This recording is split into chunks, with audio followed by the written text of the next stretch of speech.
어느 시골 한적한 길을 지나던 등산객이 길 옆 어느 집에 한문으로 이렇게 쓰여 있는 것을 보았습니다. 다불유시. 뜻을 해석해 보니까 많고 아니고 있고 시간? 저것이 무슨 뜻일까? 아마도 분명 이 집은 학식이 풍부하고 인격이 고매하신 분이 살고 있는 집일 것이다 하고 이런 곳을 일부러 방문하기도 어려운데 한번 만나봐야겠다고 생각하여 다불유시라고 문패에 비슷한 것이 쓰여 있는 집문을 두드렸습니다. 그런데 아무리 두드려도 아무 소리가 나지 않았습니다. 한참을 기다리니 옆집에서 러닝 차림의 할아버지가 나왔습니다. 어이, 거기 뭐 하는 거야? 아, 네, 여기 사시는 분을 만나 뵈려고요. 거기는 아무도 안 살아. 네? 이 한자 성어를 적으신 분을 뵈려고 하는데 그거 내가 적은 거야. 아이고 어르신 꼭 뵙고 싶었습니다. 그런데 이 문은 무슨 문입니까? 여기 별거 아니야. 뒷간이야 화장실. 네? 화장실이요? 그럼 이 WC는 무슨 뜻입니까? WC.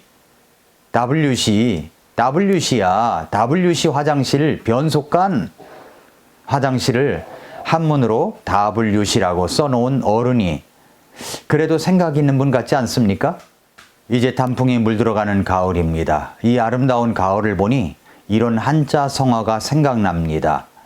인심조석변, 사람의 마음은 아침 저녁으로 변하나 산색고금동, 산색은 예나 지금이나 같고 강산고금동, 강산은 예나 지금이나 변함이 없구나.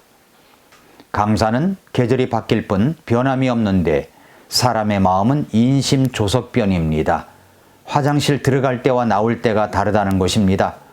코로나 때문에 인심조석변과 같은 사람들이 많이 생긴 것 같습니다. 자기 몸을 너무 사리다 보니까 예배도 교회도 성경도 기도도 멀리하는 사람들이 생겨났습니다. 오늘은 신명기 말씀, 기름지게 되니까 발로 차니? 잘 되니까 발로 차니? 라는 말씀을 나누겠습니다.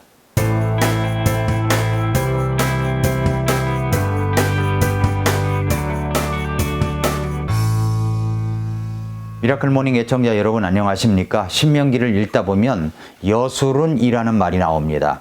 신명기 32장 15절에 보면은 그러나 여술은이 기름지게 되매 발로 찼도다. 네가 기름지고 비대하고 기름으로 덮임에 그때 그가 자기를 만드신 하나님을 버리고 자기의 구원의 반석을 소홀히 여겼도다 라고 했고요. 또 신명기 33장 26절에 보니까 여수론의 하나님 같으니 없도다. 그분께서 너를 도우시려고 하늘을 타시며 자신의 뛰어나심을 공중에 나타내시는도다 라고 했고 이사야 44장 2절에는 너를 만들고 태에서부터 너를 지은 주 곧 너를 도울 자가 이같이 말하노라. 오 나의 종 야곱아 내가 택한 여수르나 너는 두려워하지 말라 라고 말씀했습니다. 여기 계속해서 반복되는 말씀이 무슨 말입니까? 여수른입니다. 여수른이라는 말이 무슨 뜻입니까? 여수른이라는 말은 이스라엘을 가리키는 시적 표현입니다. 이것은 의로운, 곧바르다 라는 뜻을 갖고 있습니다. 사랑받는 자라는 뜻입니다. 신명기 말씀은 이스라엘 백성들이 가나안 땅에 들어가서 젖과 꿀이 흐르는 땅을 주실 것이라고 말씀하시고 있는 말씀입니다. 이것은 주님께서 아브라함에게 약속하신 것이었습니다. 그래서 하나님께서는 이집트에서 종살이를 하던 이스라엘 백성들을 빼내서 광야를 거쳐 지금 이제 요단강을 건너가면 가나안 땅을 들어가기 직전까지 온 것입니다. 그러나 이스라엘 백성들은 여기까지 오기까지 별의별 일들이 다 일어났었습니다. 하나님께서 그들을 사랑하셔서 인도하시는데도 불구하고 그들은 얼마나 원망하고 불평하고 거역하고 불순종을 했는지 모릅니다. 그래서 하나님께서는 가나안 땅에 들어가서도 그들이 우상을 만들고 하나님을 떠날 것을 미리 예방하기 위하여 모세를 통해서 이스라엘 백성들 2세대들에게 가나안 땅에 들어가기 직전에 이 노래를 가르쳐 주라고 하십니다. 노래를 가르쳐 주라고 한 거예요.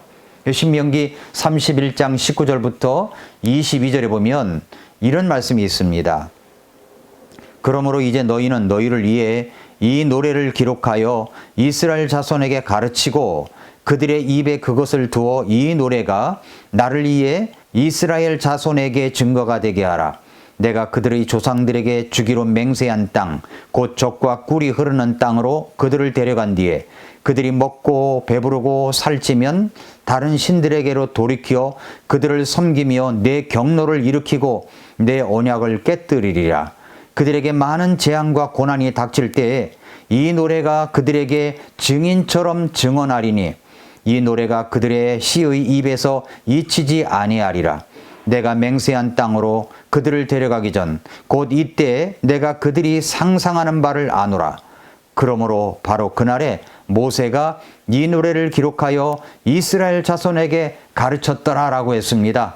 계속되는 30절에서는 모세가 이스라엘 온 회중의 귀에 이 노래의 말씀들을 말하되 끝까지 말하니라라고 했습니다. 그래서 신명기 32장에 이 노래를 부르도록 가르친 것입니다.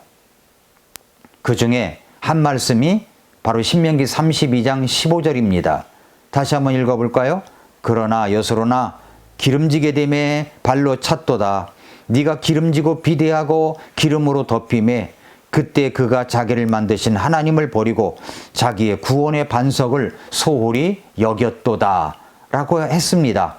여술은이라는 말이 의미하듯이 그들은 정말로 하나님께 사랑을 받는 자들이었습니다. 여술은이라는 말이 의미하듯이 그들은 정말로 하나님께 사랑을 받는 자들이었습니다. 하나님께서 의롭게 여기셔서 택한 백성들이었습니다. 신약시대로 적용한다면 우리는 하나님의 사랑을 받아 예수 그리스도의 십자가 보혈로 말미암아 우리의 모든 죄가 다 용서받은 하나님의 자녀들이 되었다는 것입니다. 그런데 그 하나님께서 죄 용서만 해주시는 것이 아니라 우리를 지켜주시고 보호해 주시고 인도해 주시고 함께 해 주십니다. 그런데 우리가 어떻게 생활하고 있습니까? 이스라엘 백성들의 모습을 보면서 우리들의 모습을 볼 줄 알아야 됩니다. 첫째로 그들은 잘 되니까 발로 찼습니다. 그러나 여수로나 기름지게 됨에 발로 찼도다. 이거 첫 번째고요. 둘째로 그들은 하나님을 버렸습니다. 네가 기름지고 비대하고 기름으로 덮임에 그때 그가 자기를 만드신 하나님을 버리고라고 했습니다. 세 번째로 그들은 자기의 구원의 반석을 소홀히 여겼습니다. 자기의 구원의 반석을 소홀히 여겼도다 라고 말씀했습니다. 잘 되니까 발로 찼습니다. 하나님을 버렸습니다. 구원의 반석을 소홀히 여겼습니다. 32장 노래 중에 이런 가사가 나옵니다. 옛날을 기억하라. 많은 세대 횟수를 깊이 생각하라. 네 아버지에게 물으라. 그가 네게 보여줄 것이요. 네 장로들에게 물으라. 그들이 네게 말해 주리라 라고 했습니다. 사람들은 옛날을 기억 못하는 것 같습니다. 우리가 아직 죄인이었을 때를 기억하지 못합니다. 우리가 하나님의 원수 관계에 있었다는 사실을 기억하지 못하고 있습니다. 우리가 얼마나 연약한 존재인지를 기억하지 못하는 것 같습니다. 내가 구원받지 못했다면 내가 어떻게 되었겠는가를 생각하지 못하는 것 같습니다. 그래서 잘 되니까 하나님을 차버립니다. 고상하게 차버립니다. 핑계로 차버립니다. 그래서 하나님께서는 신명기 8장 10절 이하에 이스라엘 백성들에게 배부르게 될 때에 조심하라는 말씀을 당부하고 있었던 것입니다. 그렇다면 어떻게 우리는 잘 될 때에도 여전히 하나님 앞에서의 생활을 하며 우리 주님을 가까이 할 수가 있습니까?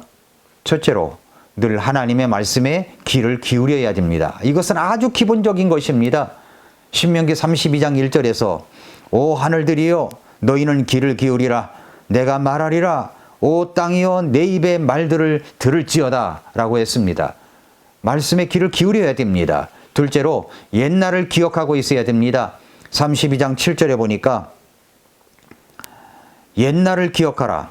많은 세대의 횟수를 깊이 생각하라. 네 아버지에게 물으라. 그가 네게 보여줄 것이요. 네 장로들에게 물으라. 그들이 네게 말해 주리라 라고 했습니다. 세 번째로는 하나님께서 어떤 분이신지를 알아야 됩니다. 신명기 32장 4절에 보면은 그분은 반석이시요. 그분의 일은 완전하니 그분의 모든 길은 판단의 공의이니라. 그분은 진실하고 불법이 없으신 하나님이시니 의로우시고 올바르시도다 라고 했습니다. 나를 향하여 베푸신 하나님의 사랑은 얼마나 크고 놀랍고 위대한 것인가 하는 것을 알아야 합니다. 그래서 우리 주님께서는 우리의 첫사랑, 구원받을 때 그 첫사랑의 감격을 늘 갖고 있어야 함을 가르쳐 주시고 있는 것입니다. 우리 주님은 거듭거듭 이스라엘 백성들에게나 지금 오늘을 살고 있는 우리 성도님들에게 하나님을 차버리고 곁길로 가버릴까봐 늘 말씀으로 일깨워 주시고 있습니다. 32장 18절부터 20절에 보면은 너를 낳은 반석을 네가 마음에 두지 아니하고 너를 지은 하나님을 네가 잊었도다. 주께서 그것을 보시고 그들을 몹시 싫어하셨으니 이는 그분의 아들 딸들이 그분을 경록케 하였기 때문이라. 이에 그분께서 이르시되 내가 내 얼굴을 그들에게 숨기고 그들의 종말이 어떠한가 보리라 하셨으니 이는 그들이 심히 거역하는 세대요 믿음이 없는 자녀들이기 때문이라. 믿음이 없는 자녀들이기 때문이라 라고 했습니다. 사랑하는 애청자 여러분, 성도 여러분, 여전히 하나님에게 있어서 우리는 여술은입니다. 사랑을 받는 자들입니다. 주님의 피로 의롭게 된 자들이요 사랑받는 자들이라는 말입니다. 그런데 잘 되니까 하나님을 차버립니까? 좀 살만하니까 하나님을 멀리하는 것은 아닙니까? 세상 것에 팔려서 하나님의 것에 너무 소홀히 여기고 있는 것은 아닙니까? 하나님의 말씀을 가까이 하는 것에, 예배를 멀리하는 것에 주님께서 우리에게 당부하시고 꼭 해야 하는 것을 말씀하시는 것에 너무 소홀히 여기는 이유가 도대체 무엇 때문입니까? 코로나 핑계대지 마십시오. 코로나라고 해서 마트에 안 갑니까? 식당을 안 갑니까? 지하철을 안 탑니까? 열차를 안 탑니까? 비행기를 안 탑니까? 할 것은 다 하면서 어째서 예배당에 나와서 예배를 드리라고 하는 것은 그렇게 핑계를 댑니까? 살만해서 그렇습니까? 사람은 좀 잘 나가면 그렇게 합니다. 우리 주님이 그것을 아신 것입니다. 그래서 이스라엘 백성들에게 그리고 오늘을 살고 있는 우리들에게 이 말씀을 하시고 있습니다. 주님이 가르쳐 주신 이 노래를 기억하십시오. 잘 되니까 발로 차니? 이 노래의 주인공이 혹시 여러분은 아닙니까? 오늘도 미라클 모닝입니다.